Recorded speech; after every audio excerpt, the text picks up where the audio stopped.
शिंदेंच्या शिवसेनेकडून मनसेसोबत युतीच्या हालचाली सुरू. उदय सामंत विशेष प्रयत्न करत असल्याची सूत्रांची माहिती. युती पूर्णत्वास नेण्यासाठी शिंदे राज ठाकरेंना स्नेहभोजनाचं निमंत्रण पाठवणार असल्याचीही माहिती.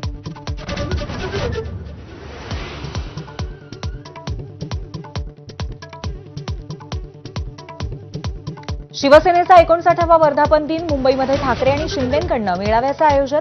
महापालिका निवडणुकीच्या पार्श्वभूमीवर दोन्ही शिवसेना प्रचाराचा नारळ फोडणार.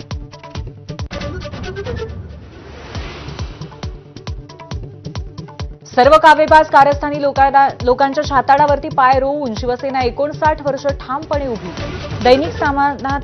दैनिक सामनातून विरोधकांना सणसणीत टोला. शिवसेना कदापि गुजरात व्यापारी पॅटर्न पुढे झुकणार नाही. भाजपला डिवचलं. बारामतीच्या माळेगाव साखर कारखान्याच्या निवडणुकीवरनं आरोपांची राळ. पीडीसीसी बँक रात्री 11 वाजता उघडी. मतदारांची यादीही सापडल्याचा रंजन तावरेंचा आरोप. तर बँकेत पैशांची पाकिटं भरण्याचा उद्योग सुरू आहे का, असाही सवाल.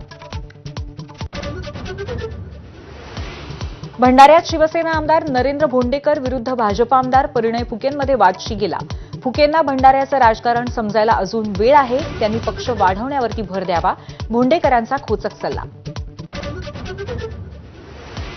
भाजपकडून नाशिक महापालिका निवडणूक स्वबळावरती लढण्याची तयारी. स्थानिक पदाधिकाऱ्यांनी प्रदेश कार्यकारिणी मागणी. सध्या सुरू असलेल्या इन्कमिंगमुळे भाजपचा कॉन्फिडन्स वाढल्याची चर्चा. मुंबईसह उपनगरामध्ये रात्रभर पावसाची संततधार. सखल भागामध्ये पाणी साचायला सुरुवात. मध्य आणि पश्चिम रेल्वेची वाहतूक 10 ते 15 मिनिटं उशिराने.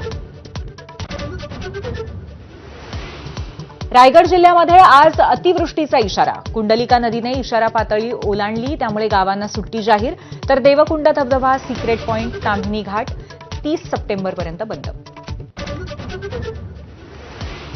पुण्यातही पावसाची हजेरी. आळंदीमध्ये इंद्रायणी नदीच्या पाणी पातळीमध्ये वाढ. तर लोणावळ्यामध्ये गेल्या 24 तासामध्ये 221 मिलीमीटर पावसाची नोंद.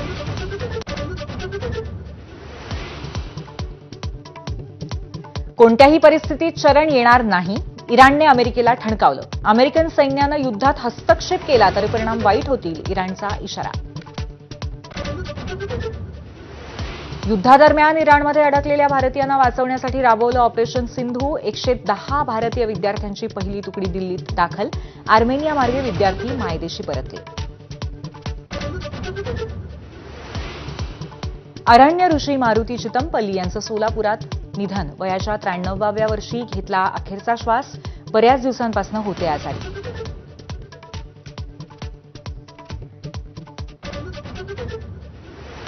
संतश्रेष्ठ ज्ञानेश्वर माऊलींची पालखी आज आळंदीतून पंढरपूरच्या दिशेने प्रस्थान करणार. माऊलींच्या पालखी सोहळ्यासाठी अलंकापुरी सजली.